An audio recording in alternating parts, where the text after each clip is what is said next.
नमस्कार. जागर जनस्थानच्या जागर कट्ट्यावर मी सुनील शिंदे आपलं स्वागत करतो. मित्रांनो, जागर कट्ट्यावर आज आपण एक अतिशय संवेदनशील मुद्दा हाताळणार आहोत आणि तो मुद्दा आहे मराठा आरक्षण. गेल्या 4 वर्षापासून हा समाज आपल्या आरक्षणाचा मुद्दा सरकारला विचारतोय. मात्र सरकारकडून त्याला समाधानकारक उत्तर नसल्यामुळे अनेकांचं त्याच्यामध्ये नुकसान होतं आहे. 58 मोर्चे, अनेकांचे बळी, महिला आणि मुलींचा त्याच्यात सहभाग. इतक्या मोठ्या संख्येने जर एखादी मागणी आपण केंद्राकडे ठेवतोय तर त्याचं गांभीर्य हे केंद्राने जाणून घेतलंच पाहिजे. याच मुद्द्यावरती आज आपण चर्चा करणार आहोत ॲडव्होकेट शिवाजी सहाणे यांच्याशी. शिवाजी सहाणेंची ओळख करून द्यायची झाली तर मराठा मोर्चा आणि मराठा समाज प्रतिनिधी, माजी आमदार आणि 2 वेळा विधान परिषद निवडणूक लढवलेले. मात्र त्यानंतर त्यांना हायकोर्ट असो, सुप्रीम कोर्ट असो, त्याच्यामध्ये त्यांना न्यायालयीन लढावी लागली. त्यामुळे हायकोर्ट आणि सुप्रीम कोर्टामध्ये नेमकं कुठल्या प्रक्रियेचं काम चालतं याचं ज्ञान त्यांना प्राप्त झालं. आणि असेच अभ्यासक ॲडव्होकेट शिवाजी सहाणे यांना आज आपण जागर कट्ट्यावरती मराठा आरक्षण मोर्चा या मुद्द्यावरती आपण आज त्यांच्याशी चर्चा करणार आहोत. विविध मुद्द्यांवरती आज आपण त्यांच्याशी चर्चा करणार आहोत. मात्र सर्वप्रथम आपण सहाणे सरांचं जागर कट्ट्यावरती स्वागत करूया. सहाणे सर, जागर कट्ट्यामध्ये आपलं हार्दिक स्वागत. नमस्कार. सहाणे सर, 58 मोर्चे, इतक्या नियमामध्ये काढलेले ते मोर्चे, भारताने त्या मोर्चांकडनं आदर्श घेतला पाहिजे. अशा नियमांचं शिस्तबद्ध मोर्चे मराठा समाजाकडनं काढण्यात आले. याच्यामध्ये मराठा समाजाचं नियमबद्धपणा, शिस्तपणा आणि लोकशाहीमध्ये आपली मागणी कशी ठेवली पाहिजे ह्याचं शिक्षण आपल्याला सर्वांनाच मिळतं. मात्र इतकी प्रक्रिया करूनसुद्धा सुप्रीम कोर्टाने हे आरक्षण नाकारलं. माझा पहिला प्रश्न असा आहे की मराठा समाज ज्या वेळेला आम्हाला आरक्षण द्या ही मागणी करतो, मुळात जर ती मागणी पूर्ण नाही झाली तर त्याने काय होणार आहे? मुळात मराठा समाजाला आरक्षण का हवं आहे ही भूमिका स्पष्ट होणं खूप गरजेचं आहे. समाजाच्या इतर समाजातील लोकांना असं वाटतं की इतर समाज ज्या पद्धतीने आरक्षणाची मागणी करतात त्याच पद्धतीने मराठा समाज आरक्षणाची मागणी करतोय आणि म्हणून त्यांना दुर्लक्षित केलं जातं आहे का? म्हणून आज आपल्या माध्यमातून मराठा समाजाला आरक्षण का मिळालं पाहिजे ही भूमिका आज आपण स्पष्ट करू. मुळात मराठा आरक्षणाची बाजू जर आपल्याला समजावून घ्यायची असेल तर सर्वप्रथम मी आपल्याला सांगू इच्छितो की या ठिकाणी आपल्या या व्यासपीठावर आपण जे बोलावलं तर या ठिकाणी या व्यासपीठावर फक्त एक मराठा क्रांती मोर्चाचा एक सैनिक म्हणून मी उपस्थित आहे. कुठल्याही राजकीय पक्षाचा प्रवक्ता म्हणून किंवा कुठल्याही राजकीय पक्षावर टीका करण्यासाठी मी या ठिकाणी उपस्थित नाही आहे. मराठा समाजाची आरक्षणाची मागणी नेमकी काय आहे, का आहे, मराठा समाजाला दिलेलं आरक्षण का टिकलं नाही आणि टिकवायचं असेल तर ते कशा पद्धतीने टिकवलं जाईल याची आपल्याला या ठिकाणी चर्चा करणं आवश्यक आहे. मुळात मराठा आरक्षणाची बाजू जर खऱ्या अर्थाने समजावून घ्यायची असेल तर आपल्याला किमान 100 वर्ष पाठीमागे गेलं पाहिजे. मराठा समाज हा 18 पगड आणि 12 बलुतेदारांपैकीच एक आहे असं राजर्षी छत्रपती शाहू महाराजांनी सर्वप्रथम भूमिका मांडली. आणि ज्यावेळी 18 पगड जाती 12 बलुतेदारांचा विकास होणं आवश्यक आहे, ते समाजाच्या मुख्य प्रवाहामध्ये येणं आवश्यक आहे, त्यांचा शैक्षणिक व सामाजिकदृष्ट्या विकास होणं आवश्यक आहे अशी छत्रपती शाहू महाराजांनी भूमिका मांडली. त्यानंतर स्वातंत्र्यपूर्व काळामध्ये इंग्रजांनी सुद्धा राजर्षी शाहू महाराजांनी मांडलेली भूमिका मान्य करून आरक्षणाचा कायदा केला होता. त्यानंतर भारताला स्वातंत्र्य मिळालं, आपला देश स्वतंत्र झाला, भारताची राज्यघटना लिहिली गेली. भारताची राज्यघटना लिहिताना घटनेचे शिल्पकार डॉक्टर बाबासाहेब आंबेडकर यांनीसुद्धा आरक्षणाचा मुद्दा ज्यावेळी घटनेमध्ये मांडला त्यावेळी डॉक्टर बाबासाहेब आंबेडकरांनी असं सांगितलं होतं की मराठा समाजसुद्धा या आरक्षणास पात्र आहे, किंबहुना मराठा समाजाने सुद्धा आरक्षणाचा लाभ घेतला पाहिजे असं स्पष्ट मत डॉक्टर बाबासाहेब आंबेडकरांनी नोंदवलेलं होतं, त्यावेळी व्यक्त केलेलं होतं.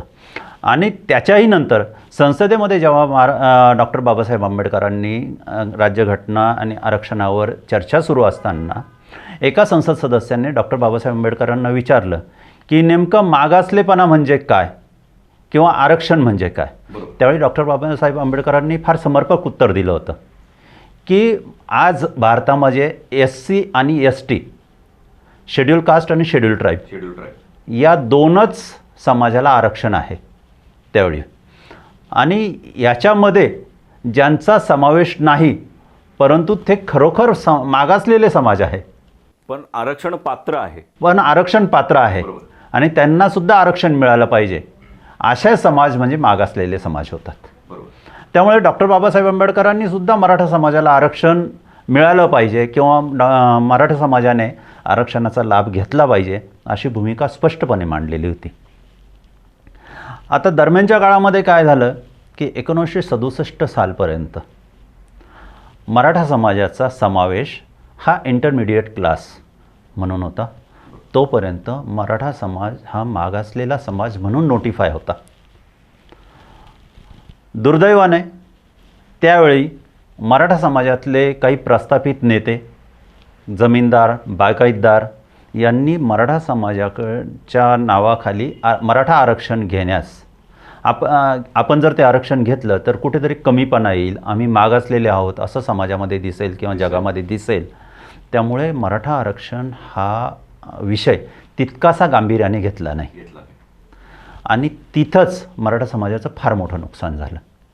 कारण ज्यावेळी जे राज्यकर्ते होते मराठा समाजाचे किंवा मराठा समाजातील प्रस्थापित बागायतदार, जमीनदार यांनी तेवढा गांभीर्याने विषय घेतला नाही, परंतु त्याचवेळी तळागाळातला मराठा समाज जो पिचलेला होता, रंजलेला होता, गांजलेला होता, ज्याला खरोखर जर आरक्षण मिळालं असतं, त्याची आवश्यकता होती, तरीसुद्धा प्रस्थापितांनी त्या आरक्षणाला विरोध केला किंबहुना ते आरक्षण घेतलं नाही.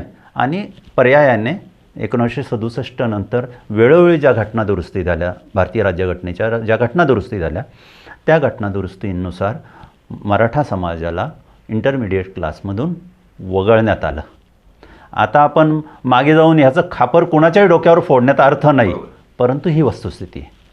आणि 1967 नंतर आज 2021 आहे. जग बदललं आहे, भारत प्रगतशील राष्ट्र झालेलं आहे. परंतु असं होत असताना 1967 साली ज्या मराठा समाजाच्या मोजक्या लोकांकडे 100 एकर, 200 एकर, 500 एकर अशा बागायती शेतजमिनी होत्या, भरमसाठ पैसा होता, ती कुटुंब कालाच्या ओघामध्ये वाढत गेली. एकाचे 2 झाले, 2चे 4 झाले, 4चे 8 झाले, 100 घरं झाली. जी 100 एकर बागायत होती ती 100 घरांमध्ये विभागल्या गेली. प्रत्येकाच्या हिश्श्याला 1-1 एकर जमीन आली. काही जण भूमिहीन झाले. अशा परिस्थितीमध्ये मराठा समाजाला समाजाच्या मुख्य प्रवाहामध्ये आणण्यासाठी ज्यावेळी जग प्रगती करतं आहे, भारत देश प्रगती करतो आहे आणि या देशातली 50% जनता आरक्षणाच्या माध्यमातून विकासाच्या मार्गावर जाते, त्यावेळी ज्या मराठा समाजाच्या गरीब आणि पिंजलेल्या, गांजलेल्या अशा समाजाला जर खरोखर आपल्याला मुख्य प्रवाहात आणायचं असेल, त्यांचा विकास करायचा असेल, तर त्यांना शैक्षणिक आणि सामाजिकदृष्ट्या एका पातळीवर आणणं आवश्यक आहे. गरजेचं आहे. शैक्षणिक आणि सामाजिक पातळीवर एका पातळीवर आणणं खूप गरजेचं आहे. हा खूप महत्त्वाचा मुद्दा आहे. बरोबर. मराठा समाजाने आरक्षण मागितलं ते कुठल्याही निवडणुकांसाठी मागितलं नाही. मुळात एक गोष्ट लक्षात घ्या, मराठा समाज काय म्हणतो की आम्हाला निवडणुकांमध्ये आरक्षण नको, आम्हाला जिल्हा परिषद नको, महानगरपालिका नको, विधानसभा नको, विधान परिषद नको, लोकसभा नको. आमच्या समाजाच्या मुलांना जर तुम्हाला मुख्य प्रवाहात आणायचं असेल आणि त्यांना विकास करायचा असेल आणि त्यांनी जर इतर समाजांच्या बरोबरीने वागलं पाहिजे, त्यांच्याबरोबरीने प्रगती केली पाहिजे, तर मराठा समाजामध्ये जो काही तळागाळाचा वर्ग आहे, गरीब वर्ग आहे, ज्याला आरक्षणाची खरोखर गरज आहे, त्याला आरक्षण दिलं पाहिजे. त्याला शिक्षणात आणि नोकरीत आरक्षण द्या, म्हणजे तो या प्रगत देशामध्ये, प्रगतिशील देशामध्ये सर्व समाजांच्या बरोबरीने प्रगती करू शकेल. आरक्षण कशासाठी? तर आरक्षणाची मुख्य भूमिका ही आहे की जो तळागाळातला वर्ग आहे जो प्रगती करू इच्छितो परंतु काही कारणास्तव आर्थिक सामाजिक कारणास्तव तो करू शकत नाही, तर त्याला आपल्याला त्याचा स्तर उंचावण्यासाठी आरक्षणाची गरज आहे. आम्हाला कुठल्याही निवडणुका लढवण्यासाठी आरक्षण नको. आमच्या तळागाळातल्या गोरगरीब विद्यार्थ्यांना आणि तरुणांना शिक्षण आणि रोजगार यामध्ये आरक्षण मिळावं अशी मराठा समाजाची भूमिका आहे. बरोबर. साने सर, ज्या पद्धतीने आपण सांगितलं की शैक्षणिक आणि रोजगार ह्या पद्धतीमध्येच आरक्षणाची गरज आहे, ज्यावेळेस आपण हा मुद्दा मांडत होता त्यावेळेला आपण सांगितलं की 1967 नंतर ज्यावेळेस आरक्षण वगळण्यात आलं त्यानंतर आजपर्यंत हा समाज या पद्धतीने पुढे वाटचाल करत होता. काय नुकसान आपण पाहिलं आणि आजही मराठा मुलांचं असो, महिलांचं असो, भगिनींचं असो, काय नुकसान त्यांना आज फेस करावं लागतंय, कुठल्या अडचणींचा सामना करावा लागतोय, शैक्षणिकदृष्ट्या असो, रोजगारच्या दृष्ट्या असो? मुळात बघा की 1967पर्यंत मराठा समाजाला आरक्षण नव्हतं. मराठा समाज मागासलेला आहे, इंटरमिडिएट क्लासच्या सूचीमध्ये त्याचा समावेश होता. जर त्यावेळी आरक्षण असतं तर ते आरक्षण आताही कंटिन्यू झालं असतं, परंतु आरक्षण मराठा समाजाला कधीच दिलं गेलं नाही. आता आरक्षण नसल्यामुळे काय झालं, मुळात आता आरक्षण नसल्यामुळे झालं की भारत देशामध्ये वेगवेगळ्या समाजांना वेगवेगळे आरक्षण दिल्यामुळे झालं. हा तसा सखोल अभ्यास करण्याचा विषय. परंतु मराठा समाजाला आरक्षण का हवं आहे त्याचं कारण मी अगोदर सांगितलं. आरक्षण नसल्यामुळे त्यांचं काय नुकसान झालं आहे.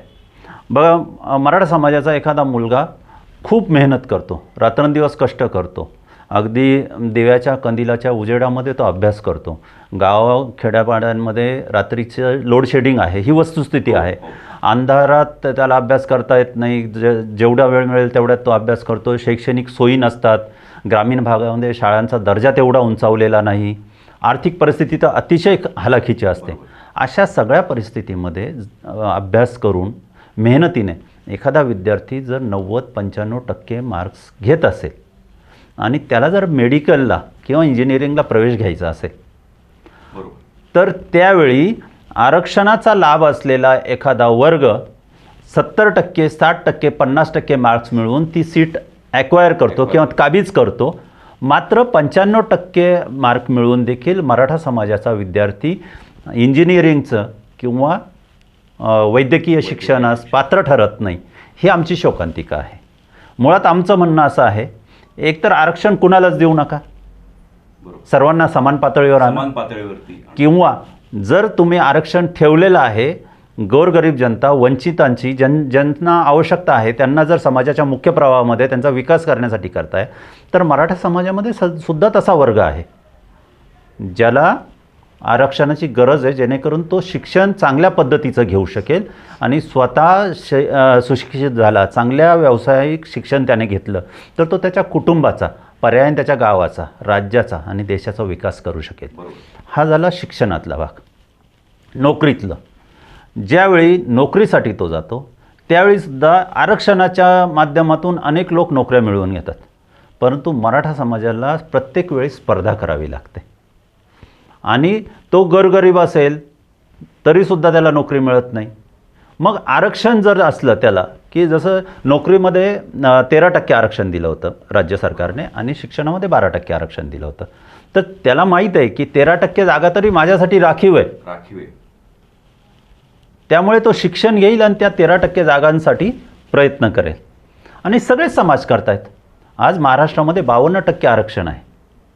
त्यामुळे तसं पाहायला गेलं तर 50%पेक्षा जास्त लोक जर आरक्षणाचा लाभ घेत आहे, तर जो मराठा समाज वंचित आहे, मागासलेला आहे, त्यांना आरक्षणाचा लाभ नोकरीमध्ये आणि शिक्षणामध्ये का मिळू नये.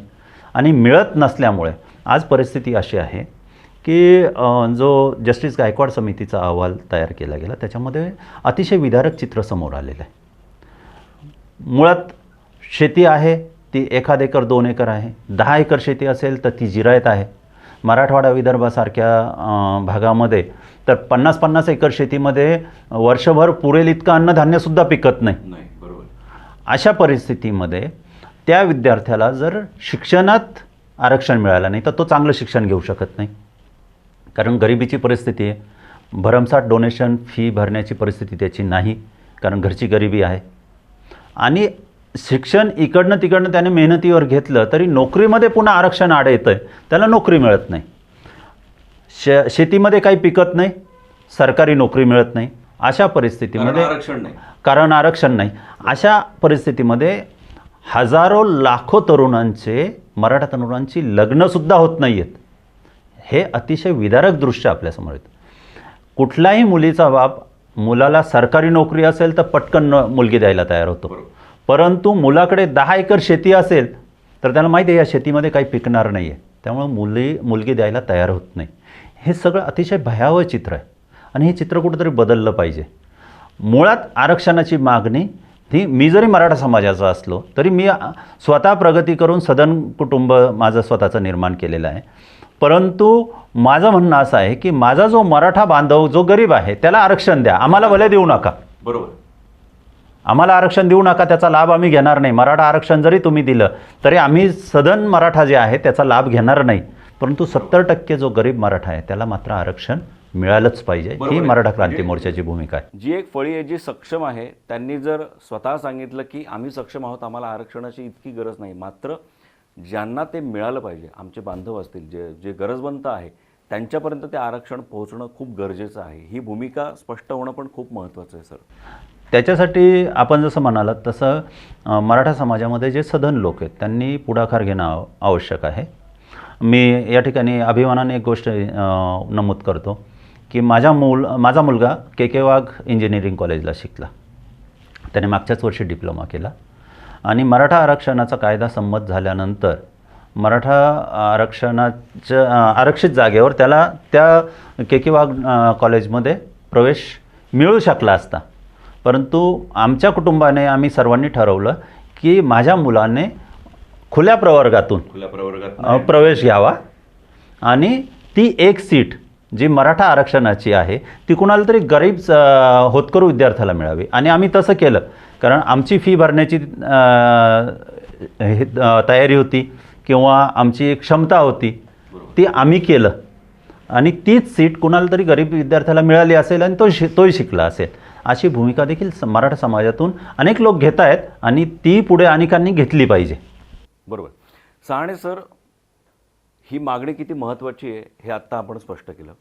या मागणीमधून ही मागणी मिळाली नाही त्यानंतर मराठा समाजाचं, त्या वर्गाचं आज काय नुकसान होतं आहे ते आपण स्पष्ट केलं.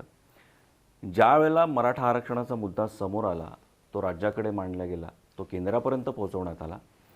ह्याच्यामध्ये नेमक्या काय त्रुटी आपल्याला वाटतं आहे की जर या पद्धतीने ते गेलं असतं तर त्याच्यामध्ये त्याचा जो वेग होता तो वाढला असता आणि जर राज्य शासनाने ठामपणे भूमिका घेतली असती, राज्यपालांमार्फत जर राष्ट्रपतींकडे जर ते निवेदन गेलं असतं तर त्याच्यामध्ये निश्चित बदल घडला असता. नेमकं आज आरक्षण सुप्रीम कोर्टाने रद्द केले, का रद्द केलं याचं विश्लेषण आपण कसं कराल? मुळात बघा असं आहे की मराठा समाजाच्या आरक्षणाची मागणी जसं मी सुरुवातीलाच सांगितलं तशी फार जुनी आहे. बरोबर. आणि इतकी वर्ष राज्याने किंवा केंद्राने मराठा समाजाला आरक्षण देण्याकडे दुर्लक्ष केलं, हा आमचा स्पष्ट आक्षेप आहे. कुणाचं सरकार होतं, कोणत्या पक्षाचं सरकार होतं त्याच्याशी मराठा समाजाला काही देणं घेणं नाही.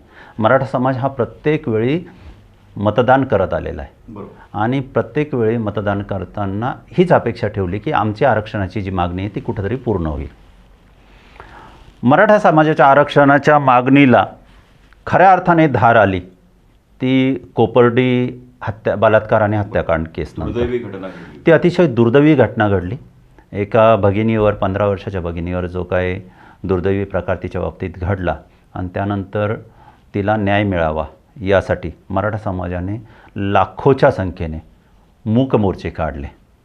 त्या मूक मोर्चांमध्ये सगळ्यात महत्त्वाची मागणी आरक्षणाची होती आणि त्या निरागस बालिकेला न्याय मिळावा अशी होती. दुर्दैवाने अद्यापपर्यंत तो न्याय मिळाला नाही.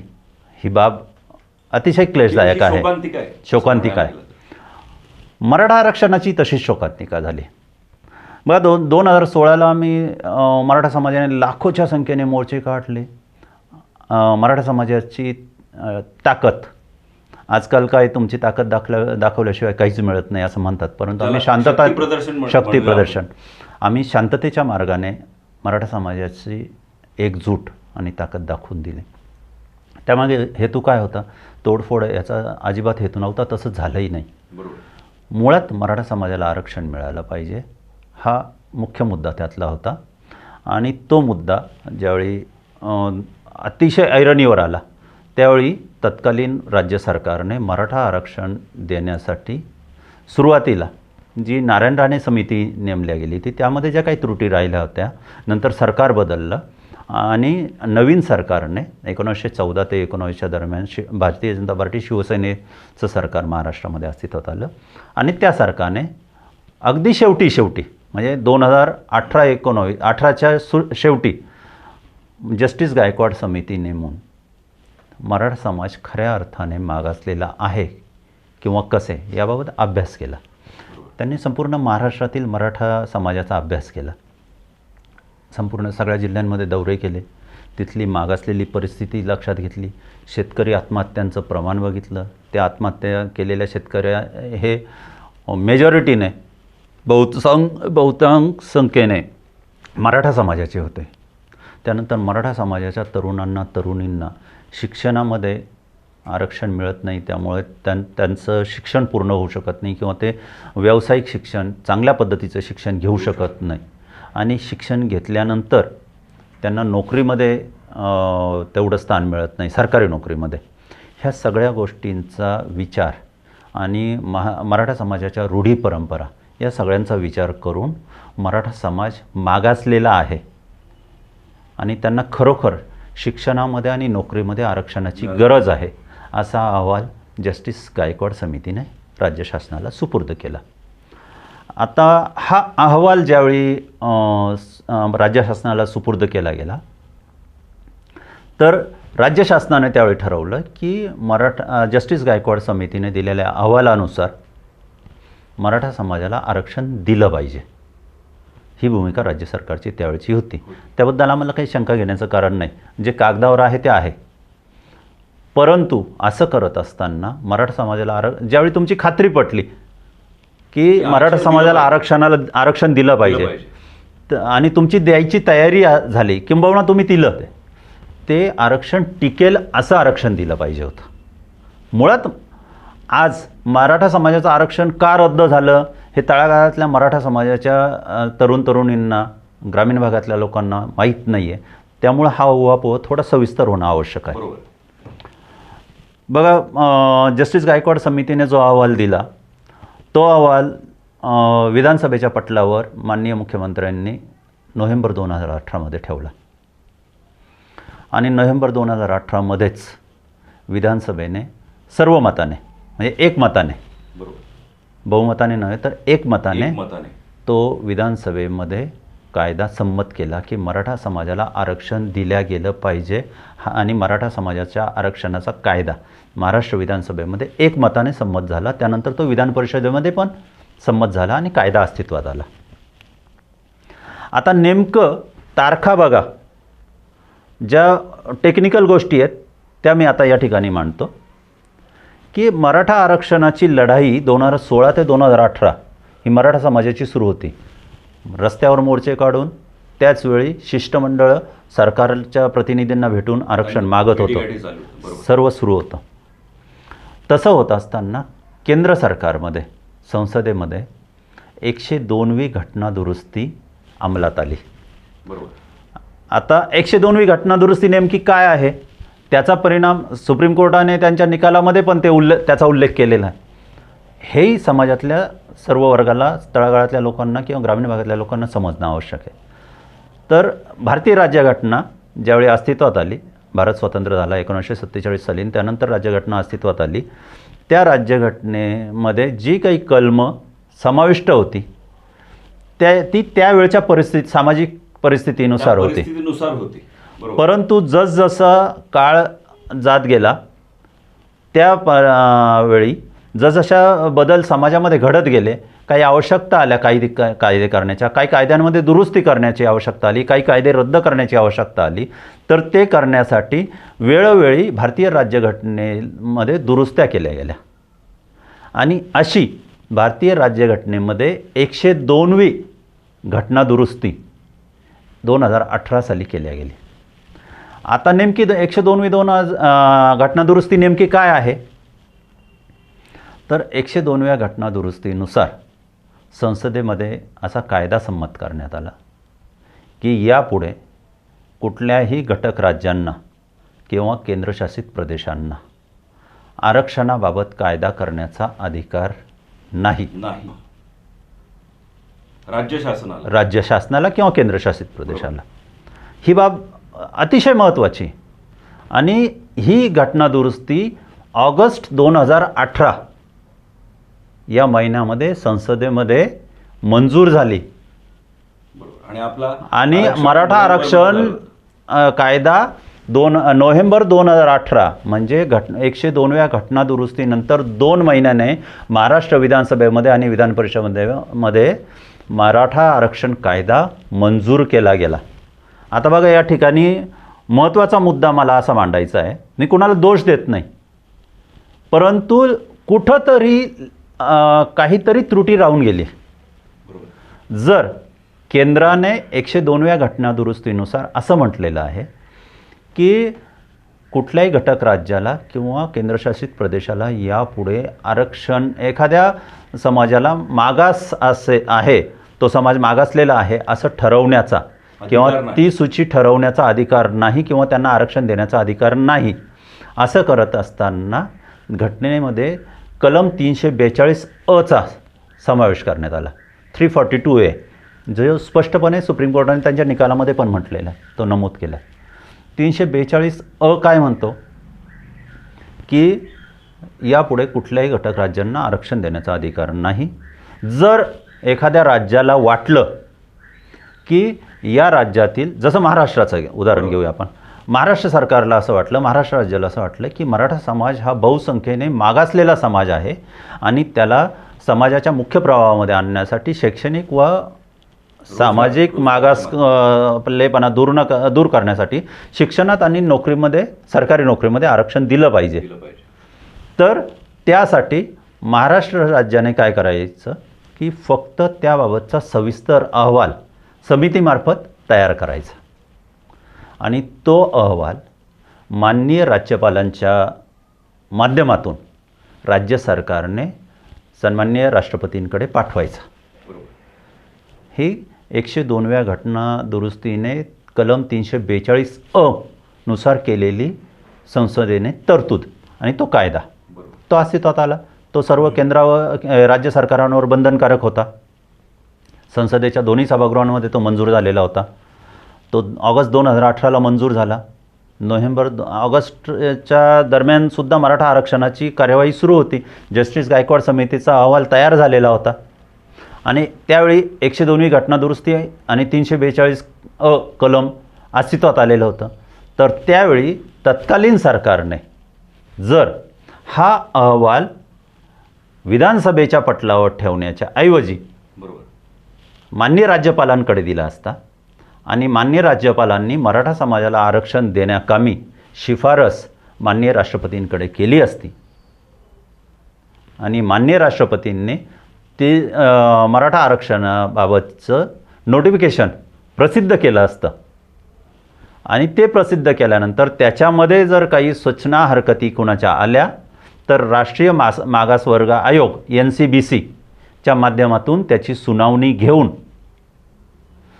तो संसदेमध्ये कायदा पारित करण्यासाठी जर पाठवला असता तर मराठांना आरक्षण निश्चितपणे मिळालं असतं. त्याचं कारण असं की मराठा समाजाला आरक्षण द्यायचं हे केंद्र सरकारचं राज्य सरकारचं धोरण होतं, हे मान्य आहे. त्यांच्या धोरणाबद्दल आम्हाला शंकाही नाही, शंका घेण्याचं काही कारण नाही. परंतु प्राप्त परिस्थिती अशी आहे की असं का नाही झालं. जर 102वी घटना दुरुस्ती ऑगस्ट 2018ला आली, त्याच्यानुसार राष्ट्रीय मागासवर्गीय आयोगाची स्थापना करण्यात आली किंवा पुनर्गठन करण्यात आलं, त्यांना दिवाणी न्यायालयाचे अधिकार प्राप्त केले सूचना हरकतींचा विचार करण्यासाठी आणि राज्यपालांच्या माध्यमातून एखाद्या राज्याने एखादा समाज मागास आहे किंवा नाही हे ठरवण्यासाठी शिफारस माननीय राज्यपालांनी माननीय राष्ट्रपतींना करायची. त्यांनी सूचना हरकती मागून त्या सूचना हरकती आल्या तर त्याची सुनावणी राष्ट्रीय मागासवर्ग आयोगाने करायची आणि नंतर तो कायदा संसदेमध्ये करायचा. अशी तरतूद असताना मग मराठा आरक्षणाच्या वेळी ही सगळी तरतूद का पाळल्या गेली नाही, हा मुळात आता प्रश्न समोर आले. सहाणे सर, यामध्ये कुठेतरी 102 कायदा 342 कलम याच्याकडे ज्यावेळेस आपण मराठा आरक्षण राज्य शासनाकडे सुपूर्द करत होतो त्यावेळी ह्याच्याकडे दुर्लक्ष झालं असं वाटतं का? मुळात दुर्लक्ष झालं, पण ते जाणीवपूर्वक केलं की अनावधानाने झालं हा संशोधनाचा विषय आहे. बरोबर. पण दुर्लक्ष झालं, किंबहुना ती गोष्ट का लक्षात आली नाही हा आजही मराठा समाज प्रश्न विचारतोय. बघा, राज्य सरकारकडे आणि केंद्र सरकारकडे, केंद्र सरकारच्या अखत्यारीत हा विषय आहे आत्ता असं आमचं ठाम मत आहे, परंतु राज्य शासनाकडे सुद्धा स्वतःचा विधी व न्याय विभाग आहे. राज्य शासनाचे ॲटर्नी जनरल वेळोवेळी माननीय मुख्यमंत्र्यांना मंत्रिमंडळाला सल्ला देत असतात. मग मराठा आरक्षणाच्या वेळी हे सगळं का घडलं नाही की 102वी घटनादुरुस्ती झाली आणि 102व्या घटनादुरुस्तीनंतर कदाचित हे मराठा आरक्षण विधानसभेमध्ये आणि विधान परिषदेमध्ये आपण कायदा मंजूर केल्यानंतरसुद्धा न्यायालयीन प्रक्रियेमध्ये अडकू शकतं असं तत्कालीन सत्ताधाऱ्यांना साधी पुसटशीसुद्धा कल्पना आली नाही, याबाबत शंका घ्यायला जागा आहे. मुळात मी सुरुवातीला सांगितलं, सरकार कोणाचं आहे आम्हाला त्याच्याशी घेणं देणं नाही. ज्यावेळी मराठा आरक्षण कायदा विधानसभेमध्ये मंजूर केला गेला तो एकमताने मंजूर केला गेला, परंतु सत्ताधारी आणि विरोधक यांनी सगळ्यांनी आपली मतं मांडली आणि प्रत्येकाने असा आव आणला की आम्ही मराठा समाजासाठी फार काही करतो आहे. असं करत असताना 288 सदस्यांच्या विधानसभेमध्ये किंवा 73 सदस्यांच्या विधान परिषदेमध्ये एकाही सदस्यामार्फत 102व्या घटनादुरुस्तीनुसार हा मराठा आरक्षण कायदा खरोखर टिकेल का, बरोबर, यावर शहानिशा होणं गरजेचं होतं. परंतु हा मुद्दा का मांडला गेला नाही हा संशोधनाचा विषय. हा सत्ताधाऱ्यांनी आणि विरोधकांनी आता त्याचा अभ्यास केला पाहिजे. मराठा समाजाला त्याच्याशी काही घेणं देणं नाही. आम्हाला आरक्षण पाहिजे.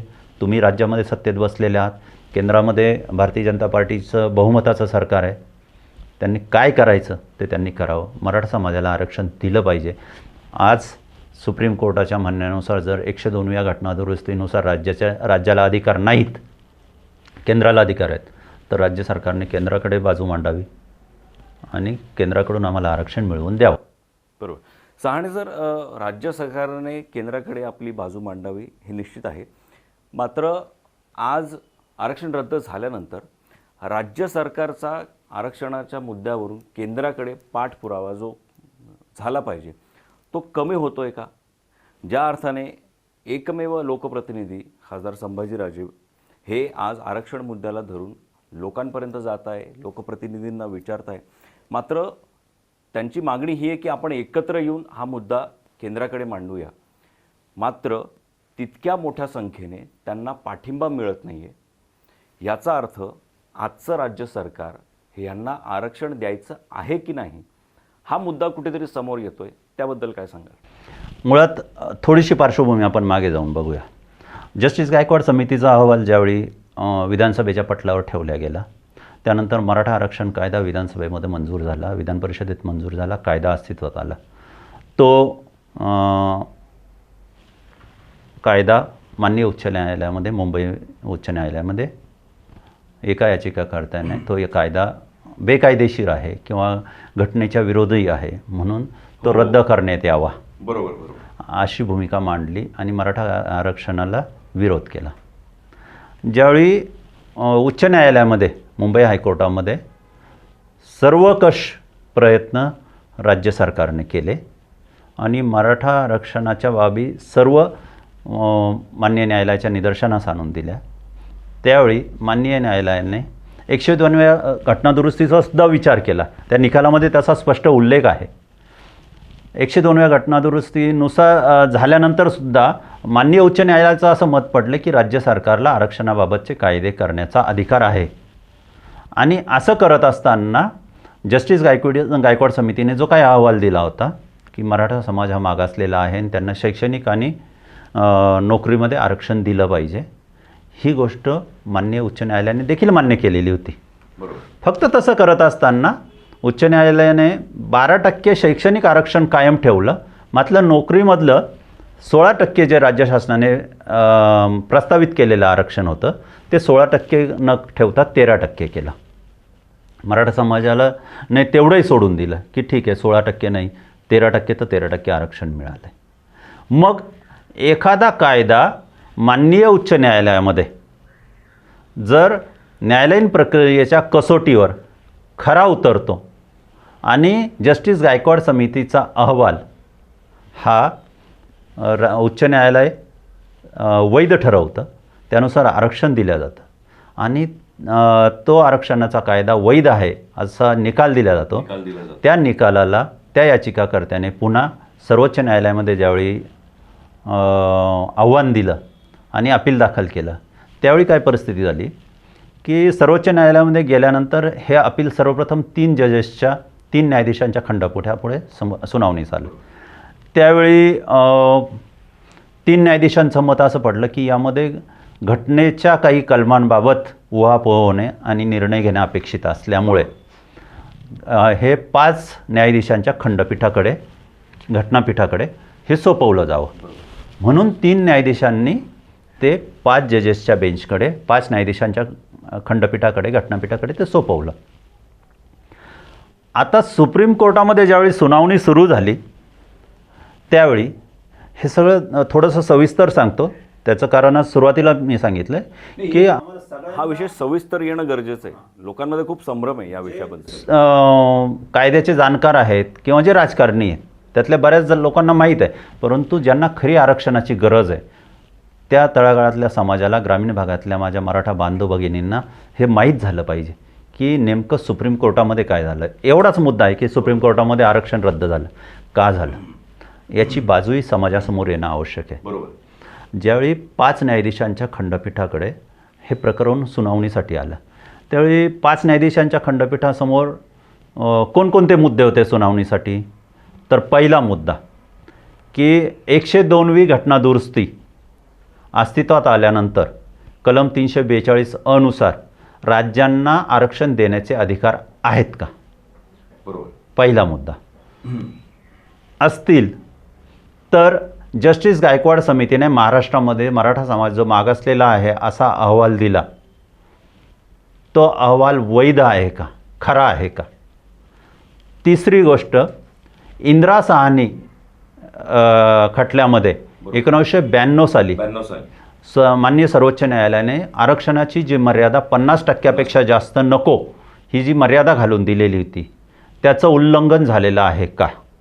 आणि चौथा महत्त्वाचा मुद्दा, इंदिरा साहनी प्रकरणामध्ये दिलेला निकाल हा 5 जजेसच्या खंडपीठाने दिलेला निकाल पुन्हा 9 किंवा 7 जजेसच्या खंडपीठाकडे पुनर्विलोकनासाठी पाठवण्याची आवश्यकता आहे का. हे 4 महत्त्वाचे मुद्दे होते. आता 5ही जजेसने प्रत्येक मुद्द्यावर सुनावणी घेतली. दुर्दैवाने 5ही जजेसने एकमताने जस्टिस गायकवाड समितीचा अहवाल रद्द केला.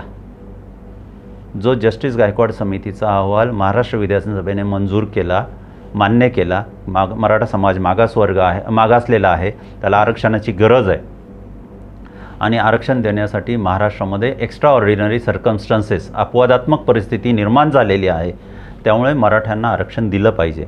हा जो जस्टिस गायकवाड समितीने दिलेला अहवाल, जो अहवाल माननीय उच्च न्यायालयाने सुद्धा योग्य ठरवला, तो सर्वोच्च न्यायालयामध्ये सुप्रीम कोर्टामध्ये 5ही जजेसने एकमताने फेटाळला.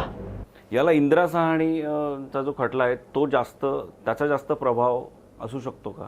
नाही, 50%चं जे आरक्षण त्यांनी लावून दिलेलं होतं. मुळात 2 गोष्टी आहे बघा की 50%ची मर्यादा हा वेगळा विषय आहे आणि मराठा समाज खरोखर मागासलेला आहे का आणि त्याला आरक्षणाची गरज आहे का हा दुसरा मुद्दा आहे. मी जसं म्हटलं 50%चाही मुद्दा सुनावणीला होता आणि मराठा समाज खरोखर मागासलेला आहे का, आरक्षणाची गरज आहे का, हाही मुद्दा सुनावणीसाठी होता. या दोन्ही मुद्द्यांवर सुनावणी करताना प्रथम मराठा समाज खरोखर मागासलेला आहे का, जस्टिस गायकवाड समितीचा अहवाल हा योग्य आहे का, मराठा समाजाला आरक्षणाची गरज आहे का, या बाबतीत 5ही न्यायाधीशांचं नकारात्मक मत आलं. 5ही न्यायाधीशांनी एकमताने ठरवलं की मराठा समाज मागासलेला नाही, मराठा समाजाला आरक्षण देण्या इतपत एक्स्ट्रा ऑर्डिनरी सर्कमस्टन्सेस म्हणजे अपवादात्मक परिस्थिती महाराष्ट्रामध्ये उद्भवलेली नाही आणि मराठा समाजाला शिक्षणामध्ये आणि नोकरीमध्ये आरक्षण देण्याची आवश्यकता नाही किंवा तशी परिस्थिती नाही, हे पाचही जजेसने निकाल दिला. त्यामुळे मराठा समाजाच्या बाबतीत जस्टिस गायकवाड समितीने दिलेला अहवाल हा पूर्णतः रद्द झाला आहे आता. बरोबर. दुसरी गोष्ट, 50% मर्यादेचं जे आपण म्हणालात, तर इंदिरा साहनी प्रकरणामध्ये 1992 साली निकाल दिला गेला होता. तर 1992 साली जो निकाल दिला गेला तो तत्कालीन त्यावेळच्या सामाजिक व शैक्षणिक परिस्थितीला अनुसरून गृहीत धरून दिला गेला होता. 1992 ते 2021 जवळपास 29 वर्षाचा कालावधी लोटलेला आहे त्या निकालानंतर. त्यामुळे अनेक घटक राज्यांचं, मुळात आता एक गोष्ट अशी आहे की अनेक घटक राज्यांमध्ये 50%पेक्षा जास्त आरक्षण दिलं गेलेलं आहे. त्याचा पुरावा मी आपल्याला दाखवतो. आणि मग सुप्रीम कोर्टाने असं म्हटलं की अनेक घटक राज्यांची पण आम्ही बाजू ऐकून घेतो. सगळ्या राज्य सरकारांना नोटीस काढून सुप्रीम कोर्टामध्ये त्यांची बाजू, केंद्राची बाजू आणि महाराष्ट्र सरकारची बाजू ऐकून घेतली गेली. सर्व घटक राज्यांनी सांगितलं की इंदिरा साहनी प्रकरणामध्ये जी 50% आरक्षणाची मर्यादा घालून दिलेली आहे ती वाढवली पाहिजे, कारण 29 वर्षाचा कालावधी लोटलेला. यामध्ये सामाजिक परिस्थिती, आर्थिक परिस्थिती, औद्योगिक परिस्थिती ही पूर्णपणे बदललेली आहे. बरोबर. त्यामुळे ती मर्यादा आता वाढली पाहिजे. दुसरी गोष्ट, सगळ्या राज्यांनी, महाराष्ट्राने देखील असं मत मांडलं की मुळातच भारत हा काही फार प्रगत राष्ट्र नाही, प्रगतिशील राष्ट्र आहे. भारतामध्ये 85% जनता ही गोरगरीब आहे, दारिद्र्य रेषेखालील आहे, त्या समाज पिचलेला आहे, गरिबीतला आहे. त्यामुळे 85% लोकांना तुम्ही 50% आरक्षणामध्ये कसं बसवू शकता? म्हणजे तुमच्याकडे प्रवासी आहेत 85, मात्र तुमच्या बसची क्षमता फक्त 50ची. बरोबर. तर तुम्हाला जर ह्या 85 लोकांना प्रवास करू द्यायचा असेल तर एक तर समाविष्ट करून घ्यायचं, तर तुम्हाला एखादी बस आणखी घेतली पाहिजे, तुमच्या बसची क्षमता वाढवली पाहिजे. ह्या 85 लोकांना तुम्ही 50 लोकांच्या बसमध्ये बसवू शकत नाही. 50 लोकांची बस तयार केलेली 1992 पण आज आवश्यकता आहे 85 लोकांच्या बसची. त्यामुळे ही आरक्षणाची मर्यादा वाढवण्यासाठी इंदिरा साहनी प्रकरणामध्ये जो निकाल दिलेला आहे तो आजची परिस्थिती पाहता पुनर्विलोकन त्याचं केलं जावं. 5 जजेसच्या खंडपीठाने दिलेला निकाल हा पुनर्विलोकन जर करायचं असेल तर लार्जर बेंचकडे पाठवला गेला पाहिजे, अशी मागणी होती. तीसुद्धा 5 जजेसच्या खंडपीठाने फेटाळली आणि त्यांनी सांगितलं की इंदिरा साहनी प्रकरणामध्ये दिलेला निकाल योग्य आहे आणि आम्ही 50%पेक्षा जास्तची आरक्षणाची मर्यादा वाढू देऊ शकत नाही. आता त्याने काय झालं की पहिला मुद्दा आमचा जस्टिस गायकवाड समितीचा अहवाल फेटाळला गेला, रद्द केला गेला. त्यामुळे मुळातच मराठा समाज मागासलेला आहे हे सिद्ध होऊ शकलं नाही दुर्दैवाने. त्यामुळे एखादा समाज जर मागासलेला आहे तरच त्याला आरक्षण मिळू शकतं. आता आम्ही किती प्रयत्न केले तरीसुद्धा जोपर्यंत पुन्हा एखादा नवीन अहवाल तयार केला जात नाही, पुन्हा सर्वेक्षण होत नाही, पुन्हा जस्टिस गायकवाड समितीमध्ये दुर्दैवाने जर काही त्रुटी राहून गेल्या असतील तर त्या त्रुटींची पूर्तता करून खरोखर मराठा समाज हा मागासलेला आहे आणि त्याला शैक्षणिक व नोकरीमध्ये आरक्षणाची गरज आहे असा पुन्हा नव्याने अहवाल तयार होत नाही तोपर्यंत मराठा समाजाला आरक्षण मिळणं अशक्य आहे. साहनी सर, हायकोर्टाने आरक्षण रद्द केलेलं आहे. आता यावरती पुनर्विचार व्हावा अशी याचिका दाखल होणं गरजेचं आहे का? जर आरक्षण मिळणार नसेल तर आता मराठा मोर्चाचं नेमकं पुढचं पाऊल काय आहे? पुनर्याचिका दाखल करणं जास्त महत्त्वाचं ठरणार आहे की पुन्हा वेगळ्या माध्यमातून सरकारला आपली दखल घेण्यासाठी मजबूर करणं अशी पावलं आहे? नेमका काय विचार आहे? मुळात बघा, 5 न्यायाधीशांच्या खंडपीठाने सर्वोच्च न्यायालयाने निकाल दिलेला आहे. हा निकाल 2 भागामध्ये आपल्याला पाहावा लागेल. पहिला भाग की सर्वोच्च न्यायालयाने जो निकाल दिलेला आहे त्या निकालामध्ये मराठा समाज मागासलेला नाही आणि जस्टिस गायकवाड समितीने दिलेला मागासलेपणाचा अहवाल हा सिद्ध झालेला नाही किंवा तो योग्य नाही असं सर्वोच्च न्यायालयाच्या 5ही जजेसने एकमताने म्हटलेलं आहे. बरोबर. बरोबर. दुसरी गोष्ट की घटनेच्या 102व्या घटनादुरुस्तीनंतर राज्य सरकारला अधिकार नाहीत हा जो निकाल दिला गेला तो 3 जजेसचं म्हणणं पडलं की राज्य सरकारला अधिकार नाही आणि 2 न्यायाधीशांचं मत असं होतं की राज्य सरकारला अधिकार आहे. आता असं करत असताना मराठा समाजाला जर पुनर्विचार याचिका राज्य सरकारला आणि केंद्र सरकारला दाखल करावी लागेल, जी केंद्र सरकारने केलेली आहे. रिव्ह्यू पिटिशन त्याच खंडपीठाने पुन्हा आपण दिलेल्या निकालाचं पुनर्विलोकन करावं. बरोबर. केंद्र सरकारने त्याचं रिव्ह्यू पिटिशन दाखल केलं आहे. राज्य सरकारही लवकरच ते करणार आहे असं समजलं. मुळात ज्या 5 जजेसने एकमताने निर्णय दिला की मराठा समाज हा मागासलेला नाही, ते पुन्हा आपला निर्णय किती बदलतील याबद्दल साशंकता आहे. बरोबर. ज्या जजेसने 5ही जजेसने एकदम निकाल दिला की मराठा समाज मागासलेला नाही, ते पुन्हा त्यातले 2 किंवा 3 जजेसने किमान आपलं मत बदलणं आवश्यक आहे. तशा त्रुटी किंवा तसे मुद्दे आपल्या पिटिशनमध्ये आले पाहिजे. बरोबर. त्याची शक्यता या विचार याचिकेमध्ये किंवा रिव्ह्यू पिटिशनमध्ये यश येण्याची शक्यता फार कमी आहे. प्रॅक्टिकल. बरोबर. दुसरी गोष्ट, जर पुनर्विचार याचिका रिव्ह्यू पिटिशन फेटाळल्या गेली तर मग क्युरेटिव्ह पिटिशन की काही त्रुटी राहून गेल्या होत्या त्याची पुन्हा पिटिशन करायची. पुन्हा त्यानंतर ती क्युरेटिव्ह पिटिशन सुप्रीम कोर्टामध्ये चालणार. त्यालाही किती वेळ लागेल माहीत नाही.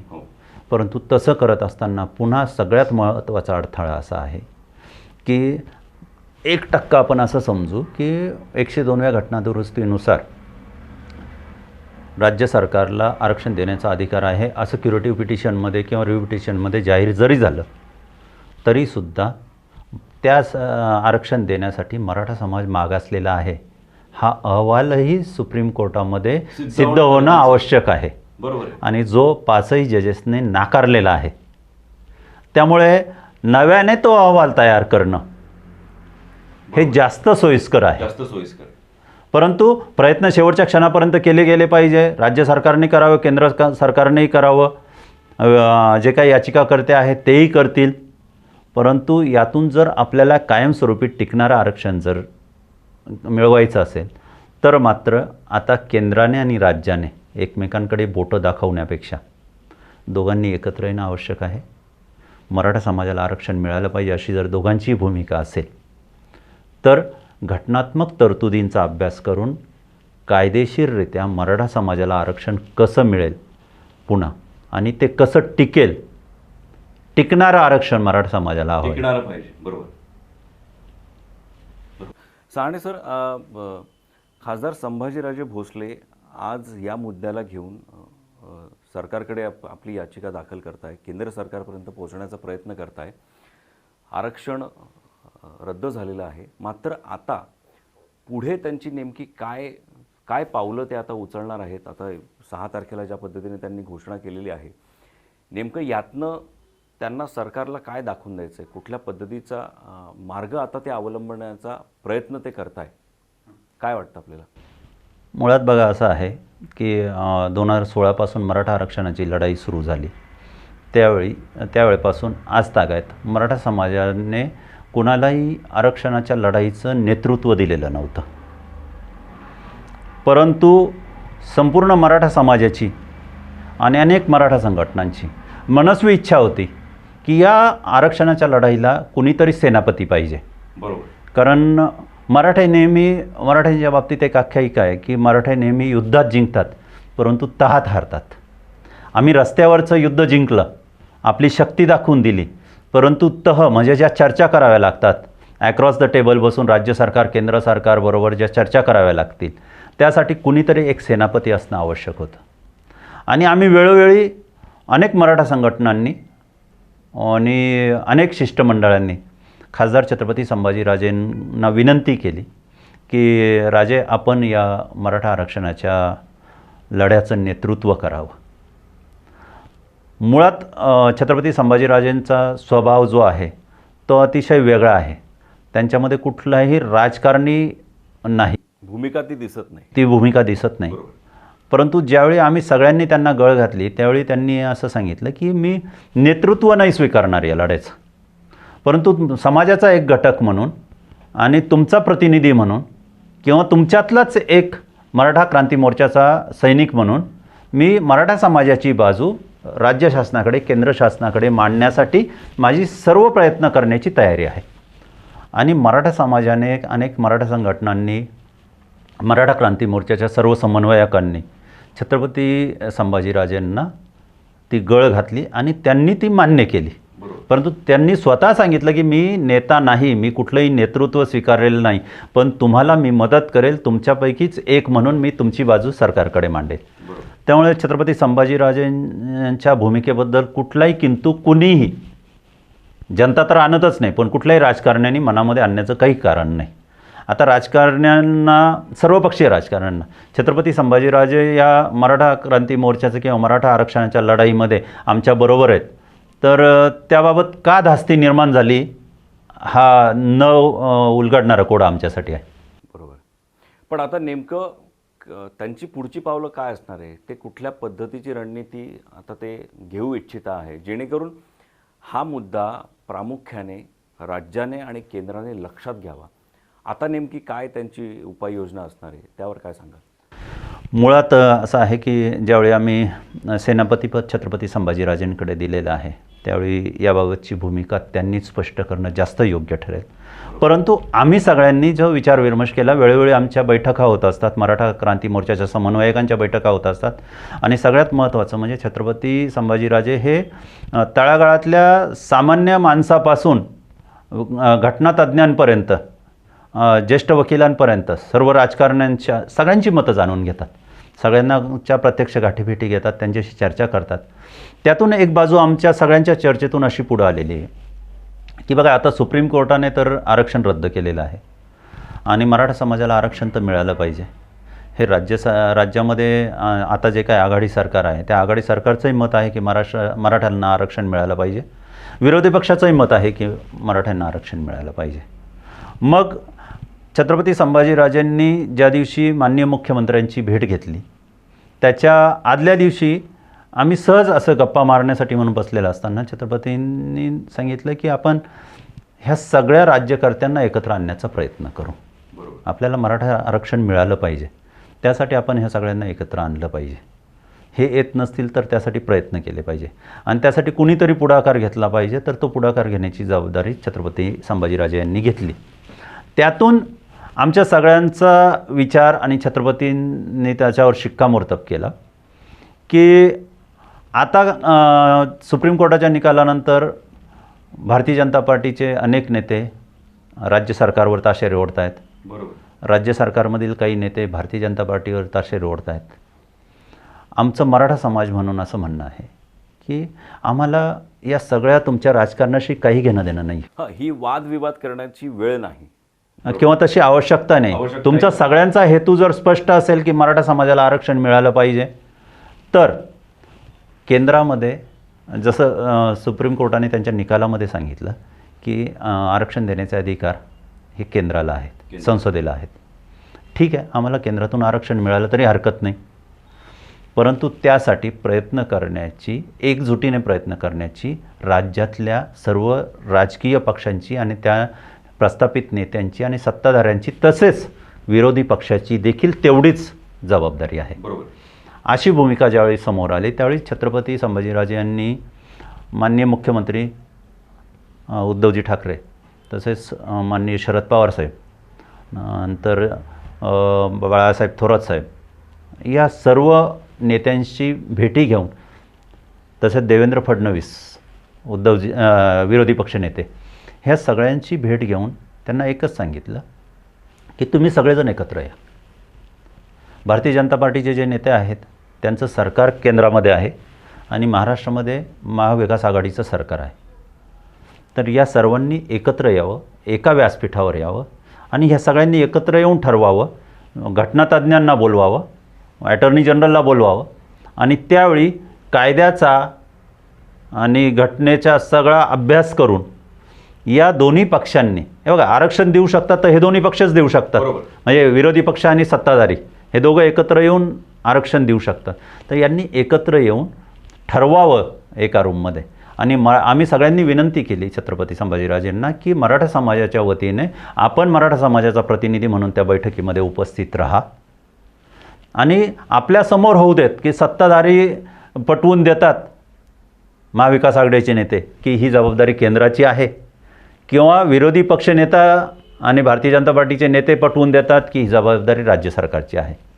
आणि ते सगळ्या गोष्टी ह्या घटनातज्ञ, ॲटर्नी जनरल, विधी व न्याय विभागाचे सेक्रेटरी यांच्या समोर होऊ देत. त्यांच्या समोर होणं गरजेचं आहे. बरोबर. आणि त्या बैठकीमध्ये सकाळी 7 ते रात्री 7 मॅरेथॉन बैठक चालली तरी हरकत नाही, परंतु त्या बैठकीमध्ये एक निर्णय झाला पाहिजे की मराठा समाजाला आरक्षण हे केंद्र सरकार किंवा राज्य सरकार देऊ शकतं. जर राज्य सरकार देऊ शकत असेल तर विरोधी पक्षाने ते पटवून द्यावं की राज्य सरकार अशा पद्धतीने देऊ शकतं. आणि केंद्र सरकार जर देणार असेल किंवा केंद्र सरकारने देण्याची जबाबदारी किंवा कायद्याने जर केंद्र सरकारच देऊ शकत असेल तर महाविकास आघाडीच्या सत्ताधाऱ्यांनी पटवून द्यावं की हे असं केंद्राकडे जाऊन आपण आरक्षण घेऊ शकतो. ह्या दोघांनी एकत्र येऊन सन्माननीय पंतप्रधानांकडे गेलं पाहिजे. आणि त्यासाठी जो काही सुरुवातीला मी सांगितलं की जस्टिस गायकवाड समितीचा फेटाळलेला अहवाल, त्यातील त्रुटी दूर करून राज्यपालांच्या मार्फत तो अहवाल माननीय राष्ट्रपतींकडे गेला पाहिजे आणि संसदेमध्ये तो कायदा संमत झाला पाहिजे. संसदेमध्ये कायदा संमत झाल्याने 2 गोष्टी साध्य होणार आहेत. एक तर इंदिरा साहनी प्रकरणामध्ये 50% घालून दिलेली मर्यादा ही वाढवण्याचे अधिकार हे संसदेला आहेत. बरोबर. त्यामुळे कदाचित केंद्र सरकारमध्ये ती मर्यादा 50%च्या वरती वाढली तर 13% मराठा आरक्षण कायम होईल. आणि जर केंद्र सरकारला असं वाटलं की आम्हाला ती मर्यादा वाढवता येत नाही तर मराठा समाजाला आरक्षण द्यायचं आहे, कसं द्यायचं ते केंद्र सरकारने ठरवावं. मग ते 50%मध्ये द्यायचं की 50%ची मर्यादा वाढवून द्यायचं हे केंद्र सरकारने ठरवावं. मराठा समाजाला आरक्षण पाहिजे.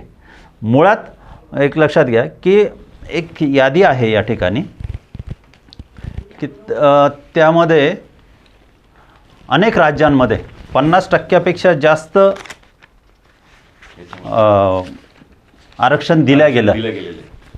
आंध्र प्रदेशामध्ये 60% आरक्षण आहे, अरुणाचल प्रदेशामध्ये 80% आहे, आसाममध्ये 60% आहे, छत्तीसगडमध्ये 82% आहे, गुजरातमध्ये 59%, त्यानंतर हिमाचल प्रदेशमध्ये 59%, झारखंडमध्ये 60% आहे, लक्षद्वीपमध्ये अपवादात्मक परिस्थिती असल्यामुळे 100% आरक्षण आहे. महाराष्ट्रामध्ये आता EWSचं आरक्षण गृहीत धरलं तर 62% आहे. त्यानंतर मणिपूरमध्ये 54% आहे, मेघालयमध्ये 80% आहे, मिझोरममध्ये 80% आहे, नागालँडमध्ये 80% आहे, ओडिसामध्ये 65% आहे, तामिळनाडूमध्ये 69% आहे आणि तेलंगणामध्ये 60% आहे. म्हणजे ही एवढी माझी विनंती आहे की ह्याच्यावर आपण जर झूम केलं तर आपल्याला लक्षात येईल की एवढ्या राज्यांमध्ये जर 50%च्या वरती आरक्षणाची मर्यादा ओलांडल्या गेलेली आहे तर फक्त महाराष्ट्रामधीलच मराठा आरक्षण का रद्द झालं. बरोबर. आणि मग एवढ्या राज्यांना जर समजा केंद्राने कायदा केला आणि आरक्षणाची मर्यादा संसदेने 50%पेक्षा जास्त केली आणि तसे अधिकार जर राज्याला दिले किंवा केंद्राने ते आरक्षण मंजूर केले तर ही सगळी वैध ठरतील. बरोबर. आरक्षणं. मग असं जर ऑलरेडी ही सगळी आरक्षणातील मंडळी याचा लाभ घेते आहे तर याला कायदेशीर केलं पाहिजे ना. आणि हे कायदेशीर करत असताना जर संसदेने 50%ची मर्यादा वाढवली तर ती मर्यादा वाढवल्यानंतर मराठा आरक्षणसुद्धा 13%, म्हणजे 52% आधीचं आरक्षण आणि 13% मराठा आरक्षण, असं 65% आरक्षण महाराष्ट्रामध्ये सुद्धा मिळू शकतं, होऊ शकतं. बरोबर. त्यामुळे मला असं वाटतं की आता तरी कायदेशीर पर्याय जो दिसतोय, जो छत्रपती संभाजीराजेंनी सुद्धा माननीय उद्धव साहेबांशी चर्चा करताना, माननीय पवार साहेबांशी, नंतर माननीय विरोधी पक्षनेते देवेंद्र फडणवीस साहेबांशी चर्चा करताना मांडलेला आहे. आणि त्यांची मागणी अशी आहे की तुम्ही सर्वजण एकत्र बसा, आणि मराठा समाजाला न्याय देण्यासाठी, आरक्षण मिळण्यासाठी केंद्राकडे जर जायची आवश्यकता असेल तर सर्वजण एकत्रितरित्या जा. पुढे जाणं गरजेचं आहे. तसं करत असताना घटनात्मक तरतुदींचा अभ्यास करून तशा पूर्तता करून केंद्राकडे जा आणि केंद्राकडून ते आरक्षण मिळवून मराठा समाजाला द्यावं, अशी आमची मराठा समाजाने माननीय छत्रपतींच्या माध्यमातून राज्य सरकारला विनंती केलेली आहे. बरोबर. सहाणे सर, एकंदरीत हा आपला पूर्ण या विषयातला अभ्यास आणि नेमकं काय केलं पाहिजे, ही जी ॲक्शन आहे ही ॲक्शन घेणं गरजेचं आहे. एकत्रितपणे राज्य शासनाने केंद्राकडे आपली मागणी मांडणं गरजेचं आहे. माझा एक भविष्यातला एक काल्पनिक प्रश्न शेवटचा. मराठ्यांना आरक्षण मिळालं नाही, इतकी वर्ष मिळालेलं नव्हतं, त्यामुळे मराठा तरुणांना, तरुणींना कुठल्या गोष्टींना सामोरं जावं लागलं हे आपण पाहिलं. जर केंद्राकडनं मराठ्यांना आरक्षण मिळालं, त्यानंतर राज्यामध्ये नेमकी काय परिस्थिती बदलेल, तरुणांना त्याचा कसा लाभ मिळेल, याचा एक काल्पनिक मी एक प्रश्न विचारतोय. त्याचं नेमकं काय आपण विचार सांगाल? मुळात बघा, एक मुद्दा आपला चर्चेचा राहून गेला, तो आठवला म्हणून सांगतो की सुप्रीम कोर्टामध्ये ज्यावेळी मराठा आरक्षण कायदा रद्द केला त्यानंतर पुन्हा हा मराठा आरक्षणाचा रेटा राज्य सरकारच्या पाठीमागे वाढल्यानंतर आत्ताच मागच्या आठवड्यामध्ये माननीय मुख्यमंत्र्यांनी मंत्रिमंडळाच्या संमतीने मराठा समाजाला 10% EWSमध्ये आरक्षण देण्याची घोषणा केली. बरोबर. आता त्याला मराठा समाजाचा विरोध आहे. काही लोक म्हणत आहेत की EWSमध्ये आरक्षण घेतलं पाहिजे, काही लोक म्हणत आहेत की घेतलं नाही पाहिजे.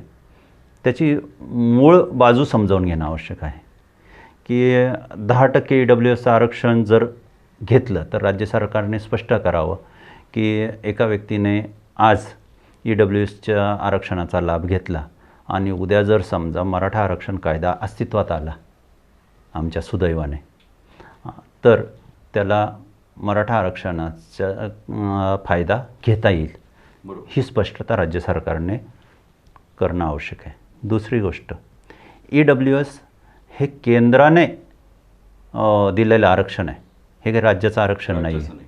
केंद्राने 10% मर्यादा घालून देऊन EWSसाठी म्हणजे आर्थिकदृष्ट्या मागासलेल्या वर्गासाठी आरक्षण दिलेलं आहे.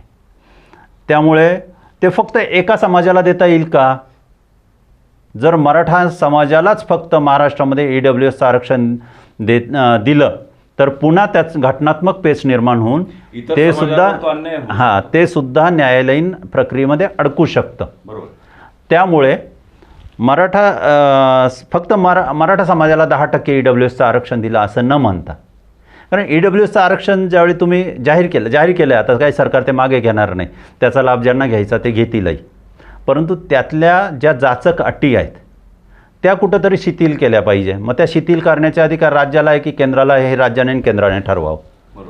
मुळात 5 एकरपेक्षा जमीन जास्त नको त्याचा लाभ घ्यायचा असेल EWSचा तर मराठवाडा, विदर्भ किंवा काही ग्रामीण भागांमध्ये, दुष्काळी भागांमध्ये 50-50 एकर शेती आहे हो, परंतु त्यात पिकत काहीच नाही. माझ्या नावावर 7-12-50 एकरचा असेल, पण त्यात जर माझी उपजीविका चालण्या इतपतही पिकत नसेल आणि मला ती 50 एकर जमीनचा 7-12 माझ्या नावावर असल्यामुळे मला EWSचाही लाभ मिळत नसेल, मराठा आरक्षणाचा लाभ तर मिळतच नाही, पण EWSचाही लाभ मला का मिळत नाही की माझ्या नावावर 50 एकर जमीन आहे पण ती पिकत काहीच नाही त्यात. बरोबर. तर ती मर्यादा कुठंतरी बदलणं आवश्यक आहे. क्रिमिलेअरची मर्यादा 8 लाखाची घालून दिलेली उत्पन्नाची, ती बदलणं आवश्यक आहे. किंबहुना खेडेगावामध्ये तुमचं 100 स्क्वेअर फीट किंवा 1000 स्क्वेअर फीटाचं घर त्यापेक्षा मोठं घर असू नये. खेडेगावामध्ये 1,000 स्क्वेअर फीटाचे जनावरांचे गोठे असतात, त्यातून उत्पन्न काहीच मिळत नाही, हा भाग वेगळा. परंतु ह्या सगळ्या मर्यादा ज्या जाचक अटी आहेत त्या कुठंतरी शिथिल केल्या पाहिजे. आणि सगळ्यात महत्त्वाचं, जर एखाद्या मराठा तरुणाने किंवा तरुणीने EWSचा लाभ घेतला आत्ता, तर त्याला पुन्हा मराठा आरक्षण कायदा जर अस्तित्वात आला, संमत झाला, तर त्याला EWSचे लाभ सोडून मराठा आरक्षण कायद्याखाली त्याचे लाभ घेता येतील किंवा नाही हे राज्य सरकारने स्पष्ट करणं आवश्यक आहे. आता तुम्ही म्हणालात की काल्पनिक चित्र काय असणार आहे. बरोबर. मुळात एक वस्तुस्थिती आहे की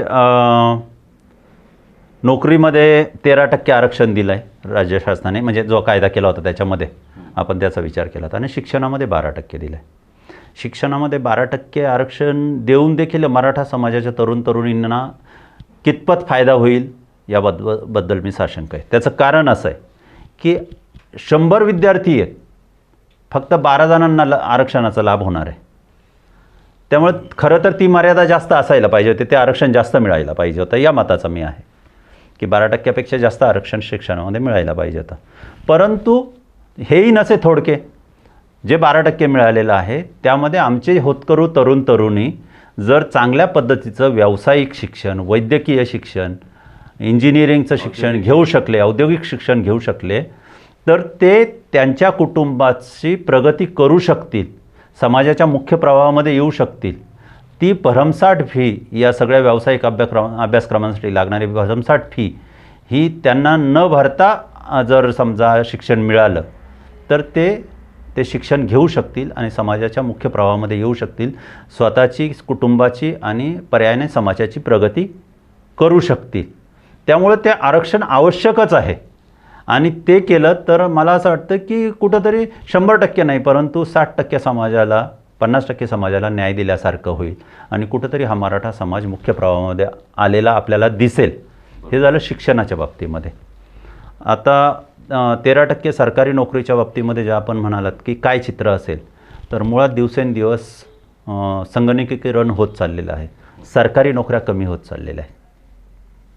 सरकारी नोकऱ्या कमी होत चालल्या, खाजगी क्षेत्रामध्ये आरक्षणाचा लाभ घेता येत नाही. जो काय लाभ घ्यायचा आहे तुम्हाला तो सरकारी क्षेत्रामध्ये, शासकीय नोकऱ्यांमध्येच घ्यावा लागतो. तसं करत असताना आमच्या 100 सुशिक्षित बेरोजगारांपैकी 13% लोकांनाच त्याचा लाभ मिळणार आहे. राहिलेले जे काही 87% आहेत, त्या 87%चा सुद्धा विकास व्हायला पाहिजे.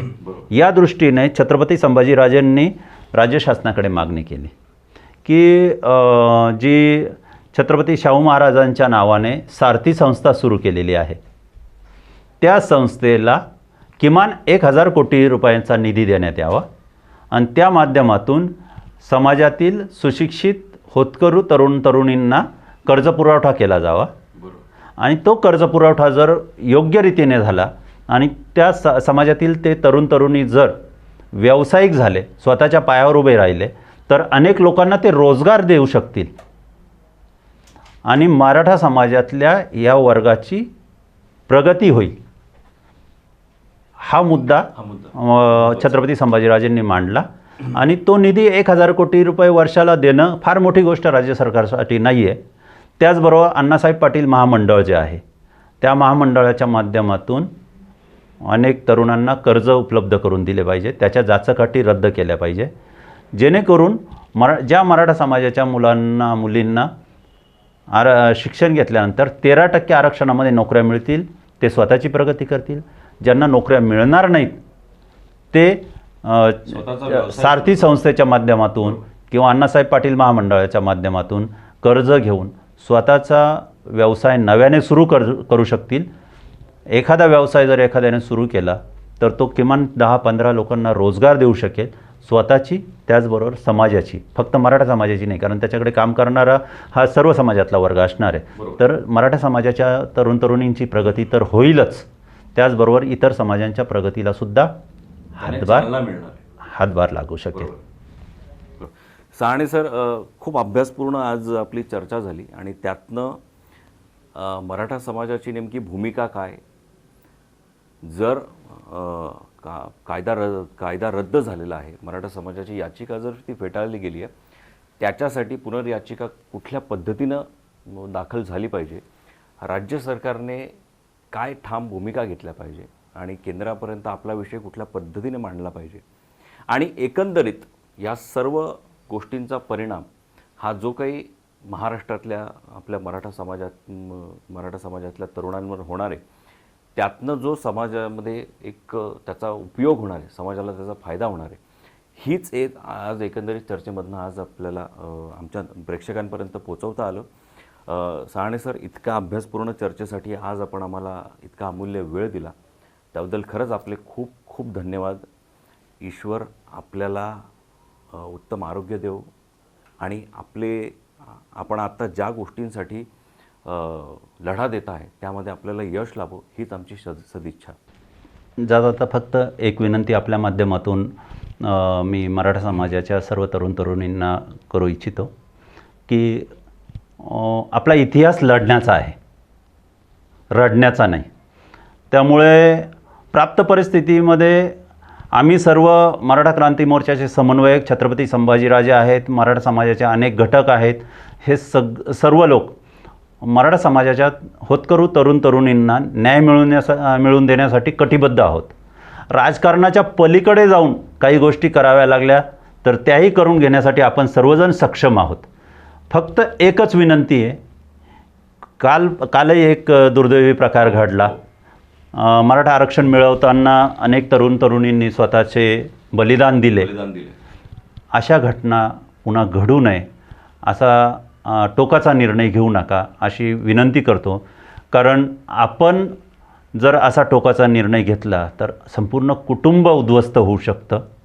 आरक्षण मिळवून आपणा सर्वांना आपल्या स्वावलंबी बनवण्यासाठी आणि आरक्षण बरोबरच सारथीसारख्या संस्था किंवा अण्णासाहेब पाटील महामंडळ किंवा अनेक शासनाच्या ज्या योजना आहेत, या सर्व योजनांमधून मराठा समाजाच्या तरुण तरुणींना स्वावलंबी करून स्वतःच्या पायावर उभं राहण्यासाठी आम्ही सर्वजण प्रयत्न करण्याचे आणि त्यासाठी आवश्यक ती सगळ्या गोष्टी करण्याचं आम्ही सर्वजण आश्वासन देतो. आरक्षण हे जे मी सुरुवातीला सांगितलं त्याप्रमाणे सर्व राजकीय पक्ष जर एकत्र बसले आणि केंद्राकडे पाठपुरावा केला तर 100% 50% मर्यादा वाढवून केंद्र सरकारकडनं आपल्याला आरक्षण मिळू शकतं आणि ते आरक्षण आपण मिळवणारच. ते आपल्या हक्काचं आहे, त्याबाबत कुठलंही दुमत नाही. परंतु असं करत असताना जो कालावधी जाणार आहे त्या कालावधीमध्ये कुणीही मराठा समाजाच्या तरुण तरुणींनी कुठलाही टोकाचा निर्णय घेऊ नये. लढण्यासाठी सज्ज राहा, आपल्या घरच्यांना रडण्यासाठी सोडू नका, एवढीच मी आपल्या सर्वांना विनंती करतो. आम्ही सर्वजण मराठा क्रांती मोर्चाचे समन्वयक बहुसंख्येने आणि साक्षात छत्रपती आपल्या सर्वांच्या सोबत आहेत. त्यामुळे आपल्याला लढायचं आहे, रडायचं नाही. त्यामुळे लढते राहो, आपल्या लढायला निश्चित यश येईल अशी मी आपणा सर्वांना ग्वाही देतो. आपण या ठिकाणी मला बोलवलं आणि चर्चा करून माझ्या मराठा समाजाच्या तरुण तरुणींपर्यंत, तळागाळातल्या बांधवांपर्यंत नेमकं मराठा आरक्षण कशा पद्धतीने रद्द झालं, कशा पद्धतीने मिळू शकतं ही भूमिका मांडण्याची संधी दिली. त्यामुळे मराठा क्रांती मोर्चाचा एक सामान्य कार्यकर्ता म्हणून मी आपले आभार मानतो आणि पुन्हा कधी वेळ आली तर आपलं व्यासपीठ आमच्या मराठा क्रांती मोर्चाची भूमिका मांडण्यासाठी आपण उपलब्ध करून द्याल अशी आशा बाळगतो. धन्यवाद. नक्कीच. तर मित्रांनो, हे होते शिवाजी सहाणे. मराठा आरक्षण मुद्दा आजही आपल्या चर्चेमध्ये आहे, तो आपल्याला दिसतो आहे. तो कायदा जरी रद्द झाला असला तरी त्यामध्ये कुठले बदल झाले पाहिजे, मराठा तरुणांपर्यंत आरक्षण कुठल्या पद्धतीने पोहोचलं पाहिजे आणि सगळ्यात महत्त्वाचं गरजू मराठा तरुणांना त्यांचा हक्क हा मिळाला पाहिजे. हेच आजच्या या चर्चेतनं आपलं फलित आहे असं आपण समजूया. मुळात मुद्दा असा आहे की ज्यावेळेस आरक्षणाचा मुद्दा समोर येतो त्यावेळेस ते आरक्षण कोणाला मिळालं पाहिजे आणि त्यांची गरज त्यांना आहे का यावरती निर्णय घेणं सुप्रीम कोर्टाला हक्क आहे, केंद्रालाही हक्क आहे. मात्र आज जर एक समाज इतक्या वर्षांपासून केंद्राकडे, राज्याकडे आपली मागणी ठेवतोय तर आणि इतक्या मोठ्या संख्येने 58 मोर्चे आणि इतक्या महिलांचा, माता भगिनींचा त्यात सहभाग आहे, याच्यामध्ये नक्कीच तथ्य राहणार आहे. मुळात इंदिरा साहनी या खटल्यामध्ये ज्यावेळेस त्या काळानुसार बदल करण्यात आला होता, आज इतकी वर्ष लोटलेली आहे, आजही हा कायदा बदलण्याची गरज आली आहे का? जर हा कायदा बदलण्याची गरज आली असेल तर मुळातच मराठा आरक्षण हा एक ऐतिहासिक निर्णय असू शकतो. हेच आज महत्त्वाचं बघण्याचं आपलं काम आहे. पाहूयात पुढे नेमकं काय घडतंय. आपल्या शुभेच्छा त्यांच्यावर नक्कीच आहे. असेच वेगवेगळे मान्यवर आम्ही जागर जनस्थानच्या जागर कट्ट्यावरती आमंत्रित करत राहणार आहोत. आपण पाहत राहा जागर कट्टा. धन्यवाद.